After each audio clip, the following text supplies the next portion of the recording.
Bitcoin price is seemingly stuck around $24,000. But in the meantime, there's tons of other news. Spotify is testing token-enabled music playlist. Cathie Wood is a Chad and bought a whole bunch of Coinbase. Coinbase launched a layer 2 called Base, which I think they should have called Based. Personally, we got hedge funds going out of business. We got the SEC trying to block the Voyager deal. And of course, the fact that now, according to a federal judge, rocket emojis, stock chart emojis, and bags of money emojis are apparently financial advice. I don't know, man, but it's Friday, which means we get to rant. Let's go. Let's go.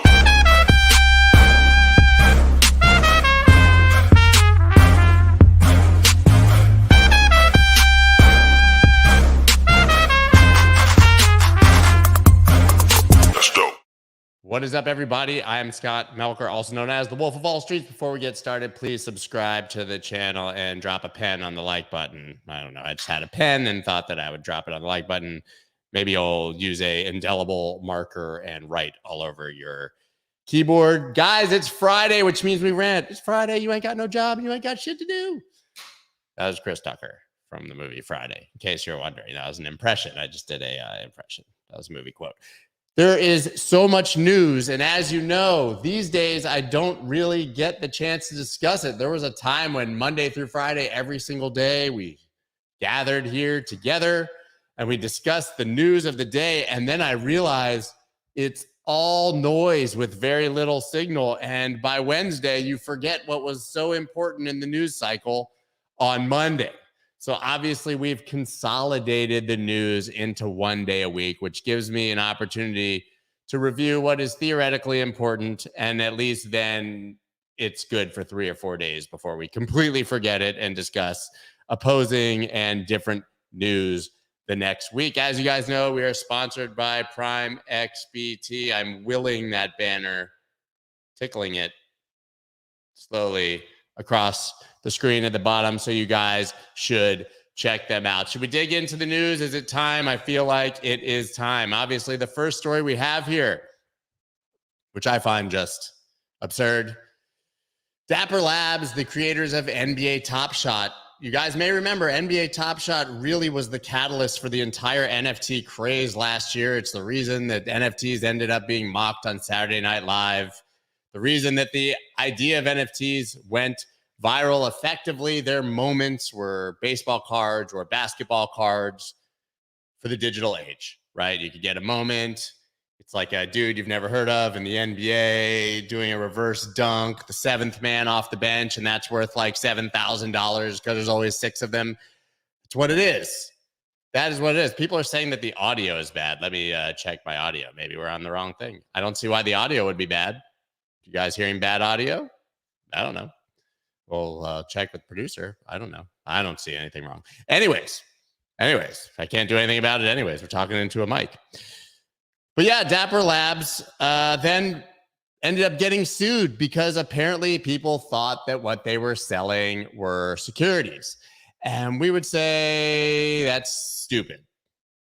That's stupid, right? These are baseball cards. These are basketball cards. These are Pokemon cards that just happen to be digital. But a federal judge has deemed that this lawsuit can go on.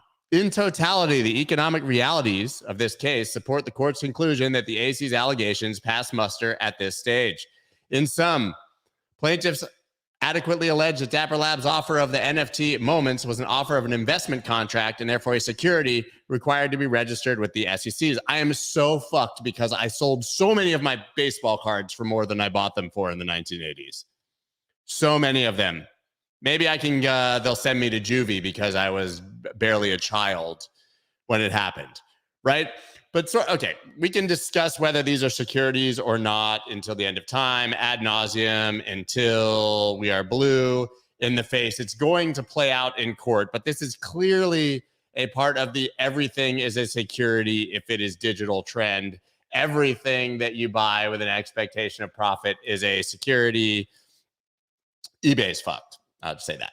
But anyways, moving on, the kicker in this case, to me, the hidden language here, a federal court judge ruled that these emojis, that's rocket, stock up, and bag of money, the good old bag of money, objectively mean, quote, one thing, a financial return on investment.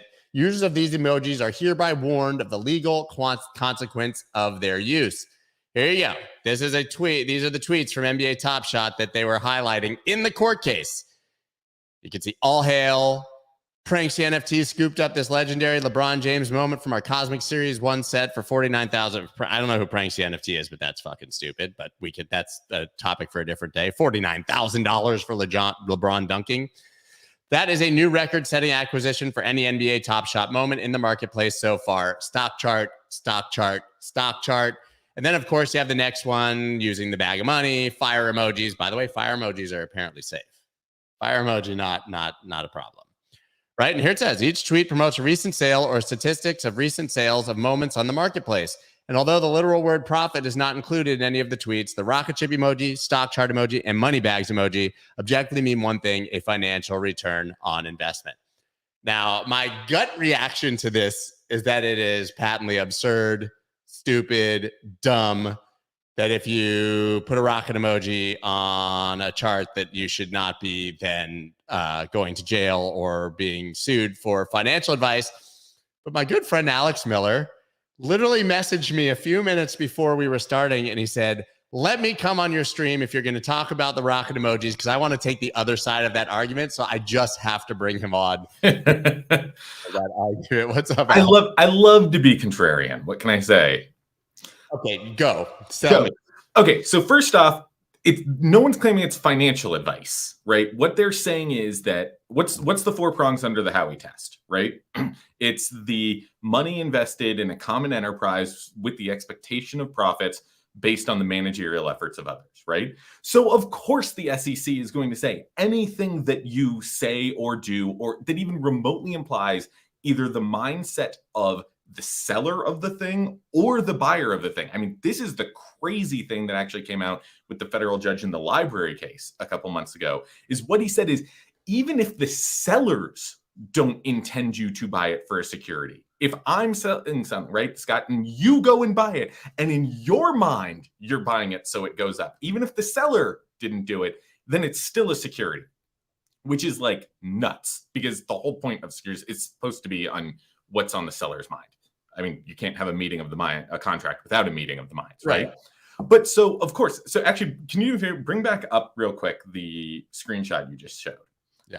This one or the previous? Yeah, that one. Yeah. Bingo. So I think, like, if you look at the second tweet, I actually think the second tweet is much more questionable on whether it's sort of like trying to advance it, because they're mainly talking about marketplace stats.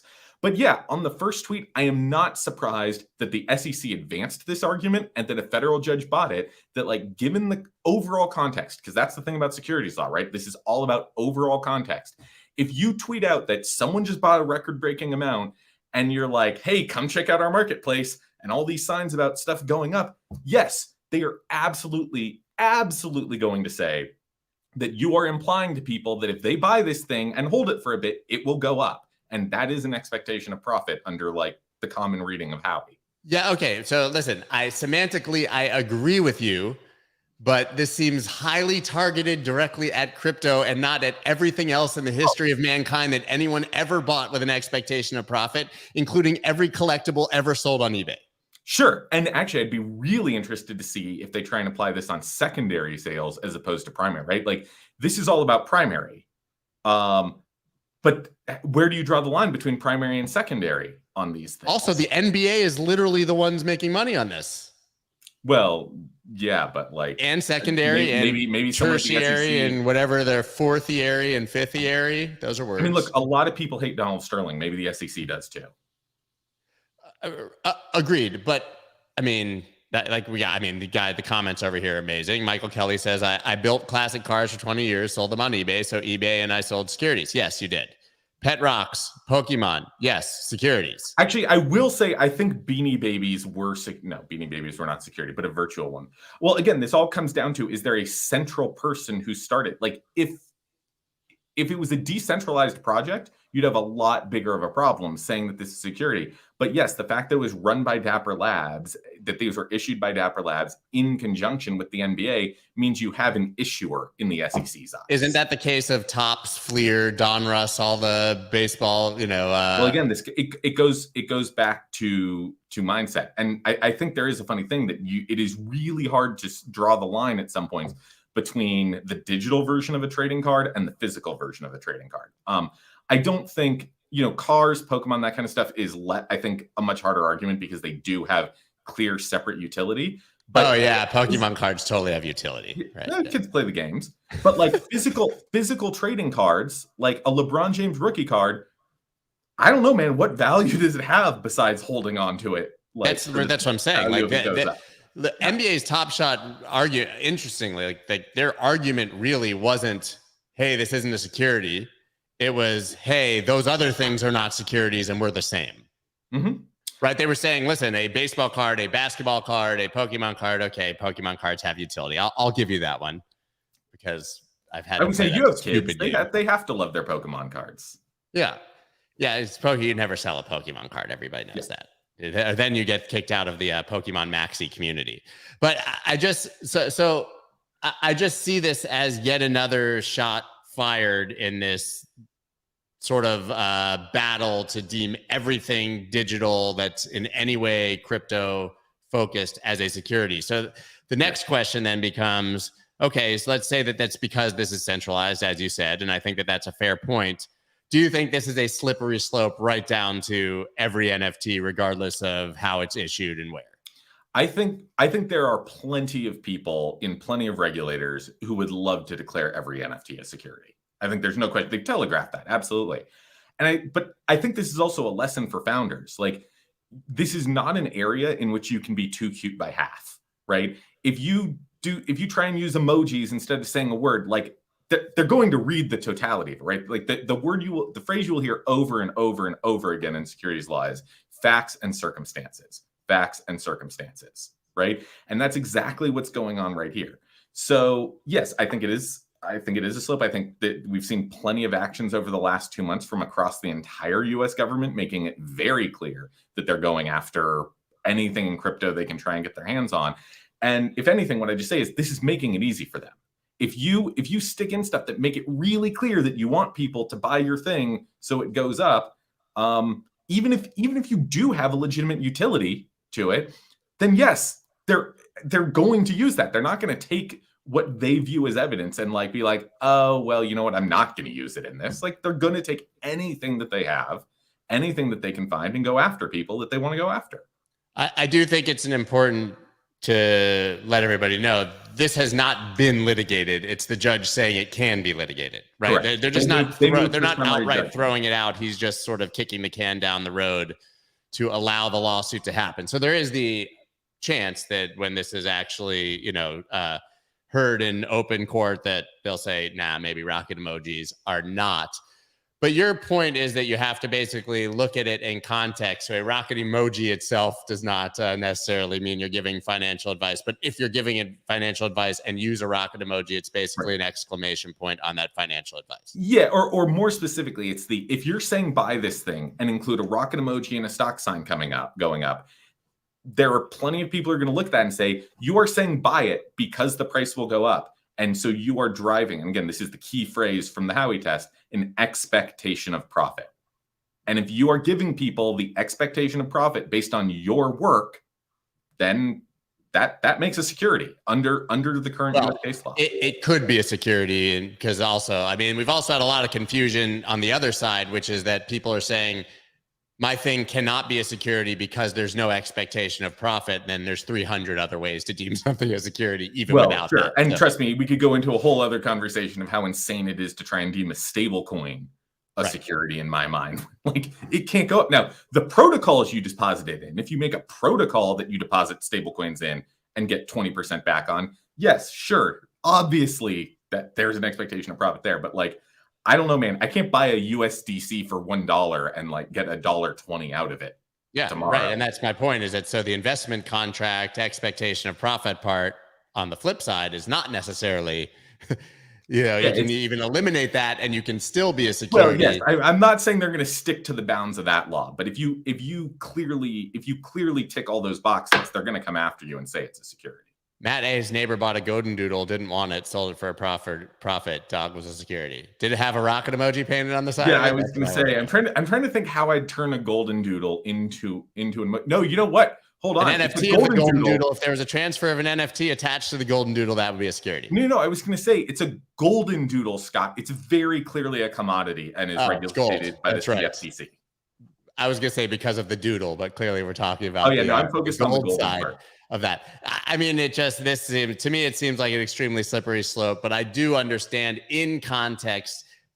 I guess then the question becomes, and it goes, and I know I've kept you longer than we talked about, but you know, Kraken, I do believe staking for a service is likely a security, right? Mm-hmm. Okay, so I'm not so upset that they went after Kraken about that. But the point there, and the point Hester Peirce made when I talked to her last week, was that there was really no way to register as a security. So what the hell were you supposed to do? How do you register your LeBron James top shot moment as a security? Well, you don't. The issuer would need right. to, right? That's what I'm saying. How do they, not you, right. How do they do that? Dapper Labs who does it. And the answer to that is nobody knows. Right. And if Dapper Labs does do that, how do I report this on my taxes? Again, it's property. I don't know. Same way you report. Well, Bitcoin's not a security either. Same way you report.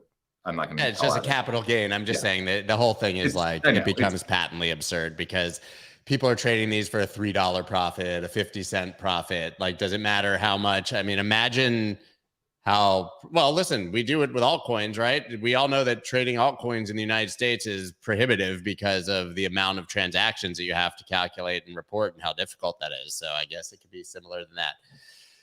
Man, that's a lot. I was gonna say, given the time of year that it is, I feel like you need a sponsor from one of the coin tracking sites that does all your taxes for you. Yeah, like Zen Ledger and BitTax.taxface.penis.gov, right? Legit taxservice.info.biz.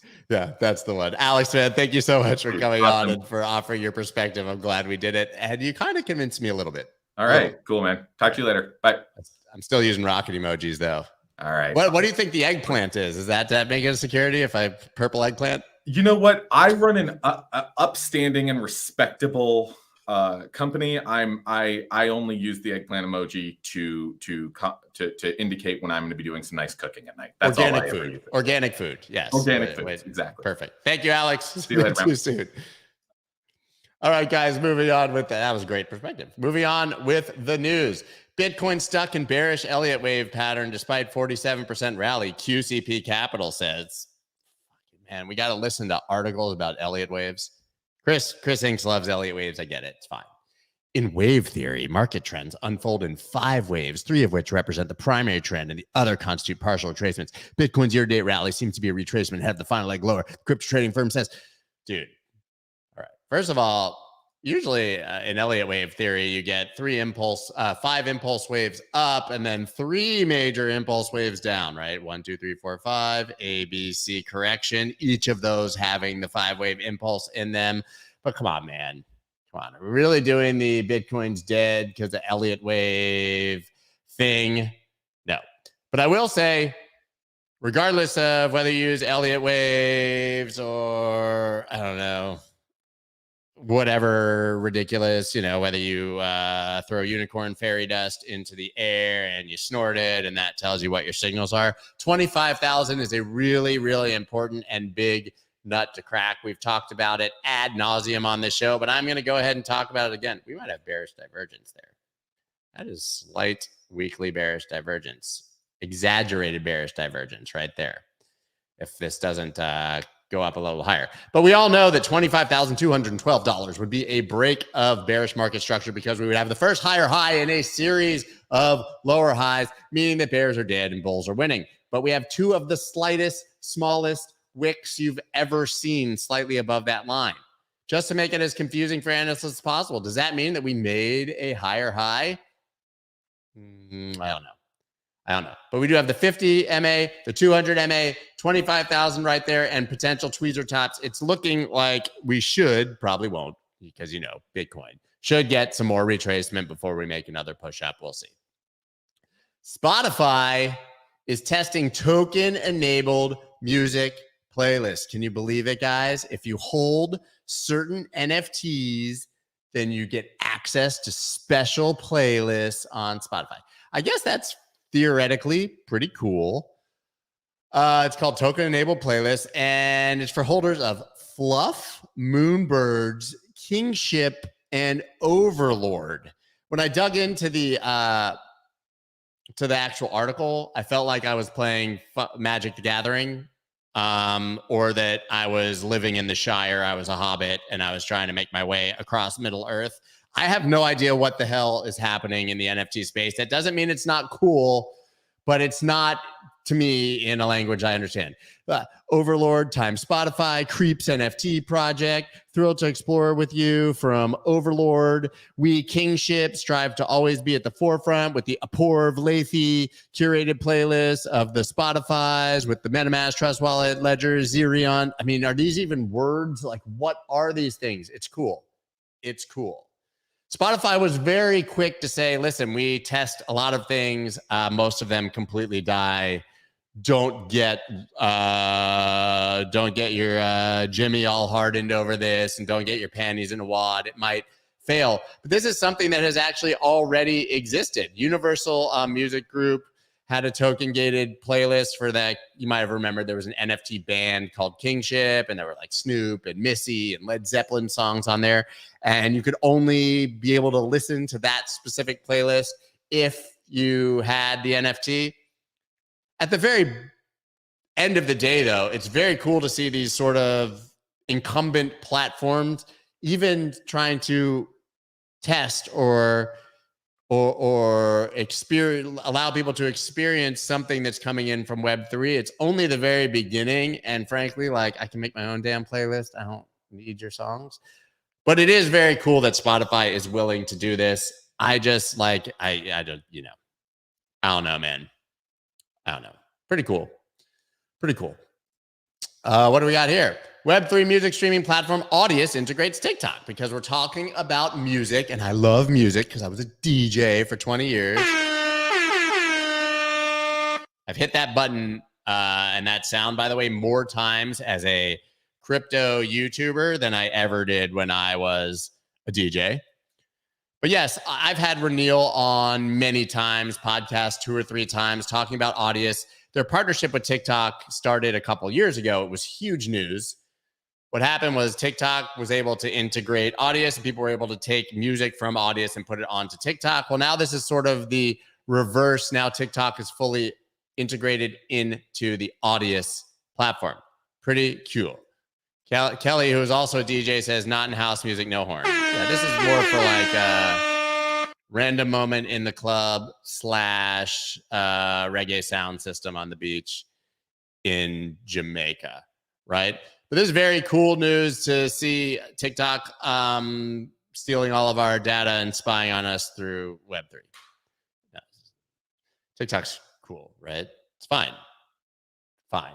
But by the way, if you own that Spotify playlist, NFT, or if you're using Audius, you probably have a security and need to report it to the SEC, right? Now we're going to move on to this chat. I don't know why they're taking so long to load. How much wood would the Cathie Woodchuck chuck if the Cathie Woodchuck could chuck wood? Cathie Wood's ARK buys over $13 million of Coinbase shares because she's a smart person. The purchase appears to be ARK's biggest of the year, eclipsing the 9.2 million order earlier this month. Now listen, you can say whatever the hell you want about Coinbase. Yes, the platform goes offline anytime there's volatility and you can't get your orders in. That sucks. Yes, they're working with the government. Yes, they've had some poor customer service issues in the past. But when all the dust settles, when all the smoke clears, when all the bombs have stopped dropping on the industry, who do you think is most likely to be left standing as the winner? FTX US is gone. Gemini is even having their problems. There's controversy with Binance.us. Coinbase is going nowhere. And the stock price is low. That means it's a very good investment. And Cathie, for all the errors she's made over the last years, holding on to all these tech stocks as they've gone from hero to zero, I am extremely bullish on this. Tyler would like to know, are you Coinbase? You know that Coinbase, it's my biggest stock holding that I have because I'm bad. I'm really bad at diversifying my portfolio, right? All in crypto, and then you're like, but I got to get some stocks to diversify my portfolio. Let's buy Coinbase. I'm underwater. I'm underwater, but I can hold my breath for a really, really long time. Makers Telemark would like you to know that Freebase is better than Coinbase. If you put a rocket emoji next to that, those drugs you're selling are securities. I hope Cathie and her team are right about their portfolio long term. Me too, because I bought some more ARK Invest just to make sure. Flat Smack bought coin way too early. I bought it way too early, but I also kept buying it. My cost basis is just north of $100. I'm way underwater. But speaking of Coinbase, like if that wasn't convincing enough that this was a good idea for her to buy Coinbase, I wrote a whole newsletter on this next topic. Coinbase launches layer 2 blockchain Base. Base. Feel the base. Drop. To provide on-ramp for Ethereum, Solana, and others. It's built on optimism, which is better than being built on pessimism. Base is built on optimism, and Coinbase has no plans to issue a new network token. Smart AF. Apparently, this is going to be crazy, guys. This is going to be crazy. You can launch a layer 1, layer 2, layer 7, layer 14, ZK rollup, optimistic, snark without a token. Didn't know that. But how can we use a blockchain without a token? Well, they're making sure probably that they don't have a security. I'm assuming that since they've gone into the SEC before to offer a yield project and gotten flat out rejected and threatened with litigation, that they probably did quite a bit of due diligence on this idea before launching it and probably decided a token was a big no-no, right? But I mean, guys, this is really huge, and I don't think people are realizing how huge it is, right? They're going to have their own layer 2 here. Today, we're excited to announce the testnet launch of Base and Ethereum Layer 2 L2 network, offering a secure, low-cost, developer-friendly way to anyone, anywhere to build decentralized apps or dApps. We're incubating Base inside of Coinbase, leveraging the last decade of our experience building crypto projects and plan to progressively decentralize the chain over time. I mean, imagine it's built on Ethereum, yes, but it becomes a competitor to all these other layers. You can build an entire new financial system. You can build out DeFi. You can build out NFTs. You can build out the metaverse. You can play to earn. You can sleep to earn. You can sex to earn. I don't care what you're going to be able to do, but Coinbase is going to capture the revenue of all of that, right? This is what, listen, I wrote about it, as you can see here. I was just laughing that basically Coinbase launched this layer 2 yesterday, huge news, and like the stock went down.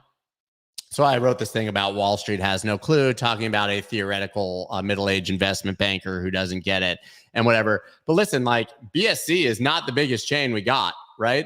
But let's look in the last 24 hours at what BSC did. Binance Smart Chain did $342 million in volume and $1.28 million in fees in the last 24 hours. Yeah, I'm sure it's still a security, right? In the last 24 hours. Can you sex to earn by yourself? That's called jerk to earn. It's a different model. Still a security. I guess it depends on how you finish, whether it's security or not. Guys, this is absolutely huge news. A massive move by Coinbase, and frankly, I'm here for it. I'm here for it. Makers Telemark would like to know what the best base drop ever is. Discuss. I don't know, man. I don't know. I see, like most people are going to go to EDM for the answer to that. And I would say the best base drop ever is Fleetwood Mac's The Chain. You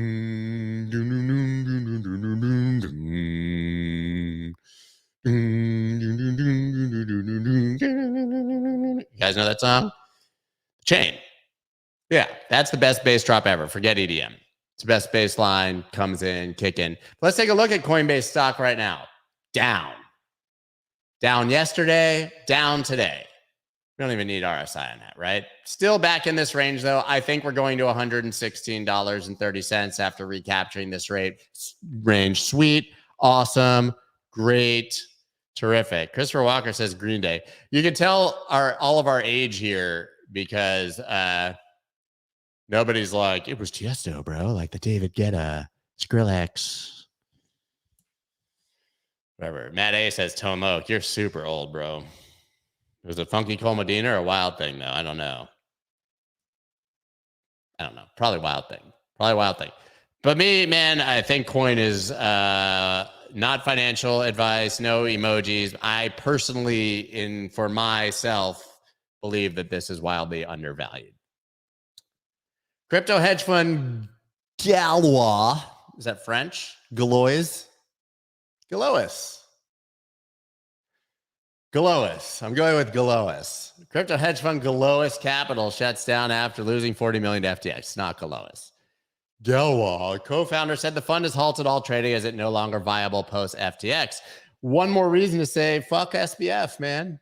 You know, this is one of the bigger, more successful hedge funds in the crypto space, but they had, like many people, $40 million sitting on FTX ready to trade, which makes you wonder, why did they have $40 million sitting on FTX? But if you're going to trade and you're trading with size, you had to. We've seen this with a number of hedge funds, a number of institutions that were using FTX as a trusted custodian and now are not having fun staying poor. What I find interesting here is that Galois actually sold its bankruptcy claims for 16 cents on the dollar in January on Xclaim. If you guys didn't see Matt Sadiq, I had a podcast with the CEO of Xclaim, which is where you can sell your bankruptcy claims. And they're currently trading at 13 cents on the dollar. But at the time, 13 cents. I think they're much higher now, to be quite honest. I think they're being priced at not on these platforms, but if you were to do it off the market, I think you can buy claims for 35, 40 cents on the dollar. Oh my God, guys, Tom is back. Tom says, Scott, my portfolio balance is shrinking faster than your DK. That stands for DraftKings. Donkey Kong. My Donkey Kong is shrinking fast. Tom, it's nice to have you back trolling me in the comments. It's been a while. We've missed you. But guys, I mean, this is pretty miserable. This entire tragic saga started from the Terra collapse, the 3AC's credit crisis, to the FTX Alameda failure. Certainly set the crypto space back significantly. However, I even now remain hopeful for crypto's long-term future. Yeah, me too, just not for your hedge fund's future. Hong Kong, guys. Hong Konging DK, HK. Hong Kong backs Web3 with $6.4 million in annual budget. That's it. Seriously, in a year for Hong Kong, $6.4 million, really? You probably sell that in subway tickets in 30 minutes. But I guess it's cool. Oh, well, Chris Bednari remembers Gary June. Bring back Gary June. Yeah. Philo Swanee says, I see you have your hammerhead penis hat on. I guess it could be a hammerhead penis. Tiger Woods probably has a hammerhead penis. Hong Kong backs Web3 with $6.4 million in annual budget. The city's financial secretary will lead a task force dedicated to development of virtual assets, aka securities. The funds will go towards organizing major international seminars. You can literally do one small international seminar with $6.4 million. Cross-sectoral business, that sounds dirty, cooperation, and workshops for young people.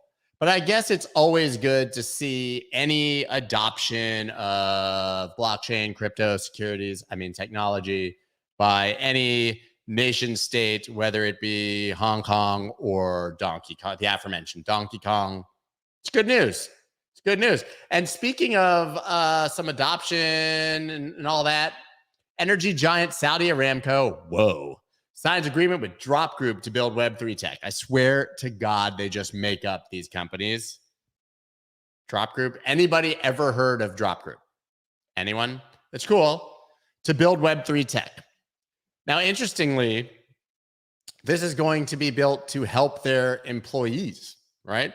It includes potential onboarding, training ecosystems, as well as tokenized network and rewards programs. So basically, they're going to have a way for employees to make bonuses, a way to onboard new employees and train them using Web3, which makes a hell of a lot of sense as long as you're not in the Zuckerverse where you have no legs. I don't know why we can't have legs in Web3. I also just realized that I was doing a Donald Trump hand motion. I didn't mean to. Drop Group, a Web3 technology provider, has a tech stack that includes artificial intelligence and machine learning, extended reality, tokenized networks, and metaverse environments. Now, this isn't the first time that Saudi Aramco has worked in Web3. In 2020, they did a $5 million deal with some shit called VACT, V-A-K-T. Because remember, we had BACT, B-A-K-K-T. So they had to do it with VACT. Nobody's ever heard of that either. Where are they finding these people? A blockchain-based commodities post-trade processing platform. But guys, so Saudi Aramco is one of the biggest companies in the year, obviously exploring Web3 and crypto. And once again, that can only be viewed as a good thing, right? Phil Swanee would like you to know that your mom is so skinny she hula hoops with a Cheerio. Your mom only got one leg. That's why she wears New Balance.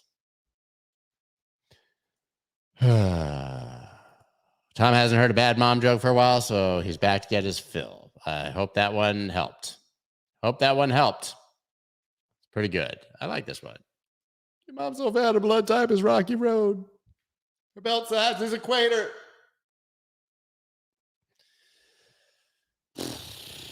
Okay, guys. I don't even want to do the next story, and it's the last story, and I don't want to do it. Be honest. Any guesses as to what? Damn, that's funny. Your mom is so fat, not even Dora can explore. They play a whole ass game of where in the world is Carmen Sandiego in your mom's belly button. I just made that one up. Anyone want to guess what the next story is that I personally would not want to talk about? Any guesses? The winner gets a Chapter 11 bankruptcy claim. Miguel's already got it. Voyager. Voyager. SEC FUD. Tom says these are horrible. Yeah, that's the point.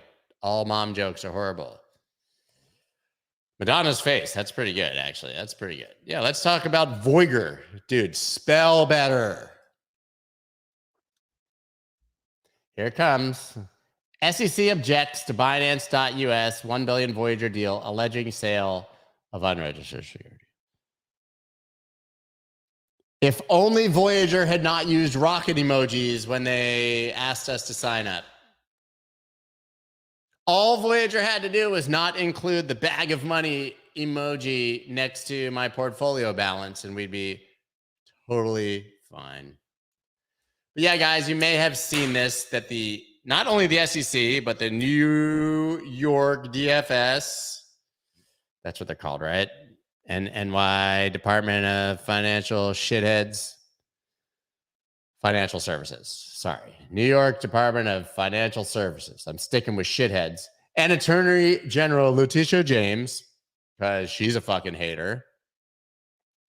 They've decided now, after Voyager creditors like myself have already been in Chapter 11 for like 7 months, paying advisors and lawyers, watching the FTX deal go under, which then took the deal from 100 million down to 20 million for Binance.US. Now is the time when they are going to object and go after Voyager for selling unregistered securities. And they're saying that the transfer of assets from Voyager to Binance US, that is going to be a transfer of unregistered securities. That's what did it. So by that rationale, unless I'm wrong, there's literally no way that creditors can ever get their money back. Literally ever. Maker's Telemark says that I'm butthurt and my rants are priceless.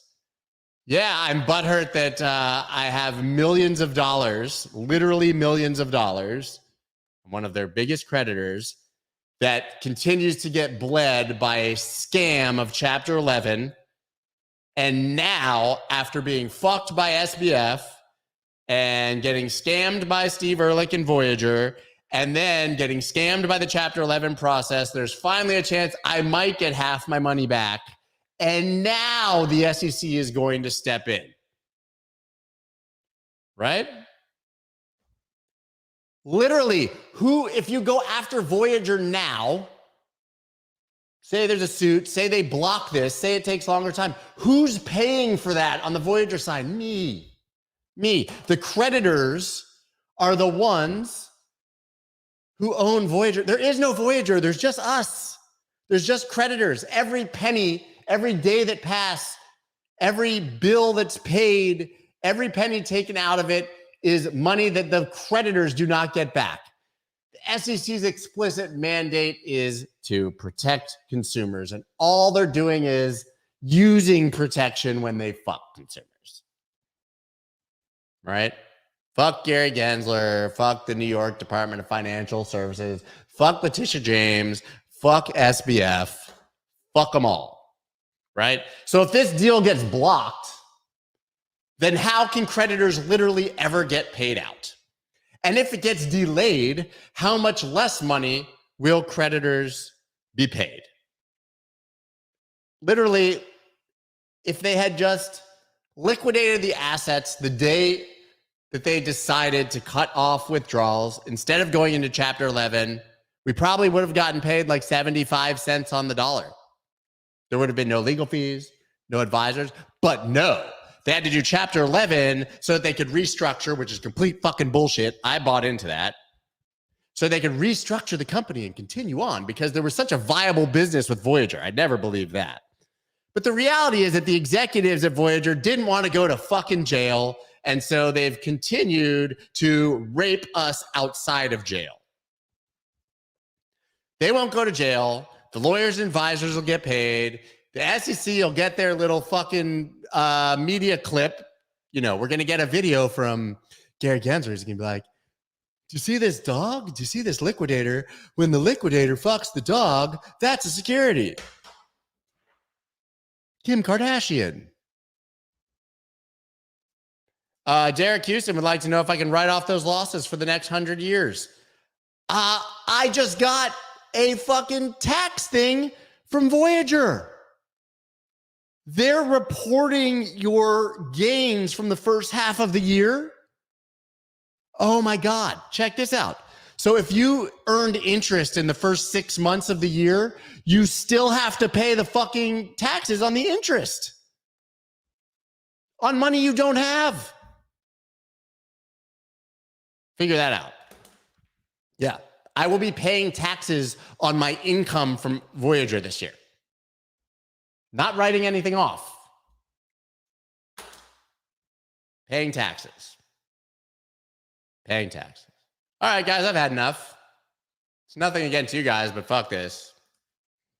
It's the weekend. Freaking weekend, baby. About to have me some fun. Actually, you're not allowed to say that, right? Because that's R. Kelly. Yeah, Harry Hood says, what the fuck, these criminals. Sean says, I'd be pissed too. Sorry, Scott.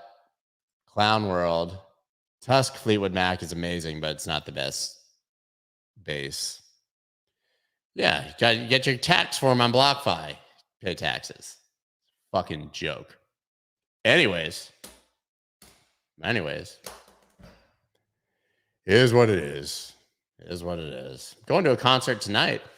Going to see, I never dox my location generally, but I'm going to see my good friend G-Love and Special Sauce, who I used to tour with, in St. Petersburg, Florida. So I'm excited about that. Haven't been to a show in a while. If anyone's in, in Tampa, St. Pete, come hang out. Do it. Don't cry, baby, says Yoda Boy. Hey, I'm not crying, man. I'm just mad. I'm mad. Listen, I could accept the loss when it happened. But watching this process bleed me dry, that's a whole other disaster. Derek says, my baby got soft. Your baby ain't sweet like mine. She got soft. Your baby ain't sweet like me. Yeah, that's my shit. She ain't that sweet. I met G-Love. Oh, someone says they beat his ass. Maker said he beat his ass poker back in college in my home game. I believe that. Yeah. Anyways. Nah, man, he's a pretty good basketball player, actually. I played a lot of basketball with that dude. He's pretty good. He's pretty good. I believe he beat him. Anyways, doesn't matter. You know what? I'm going to go ahead and take the copyright claim right now.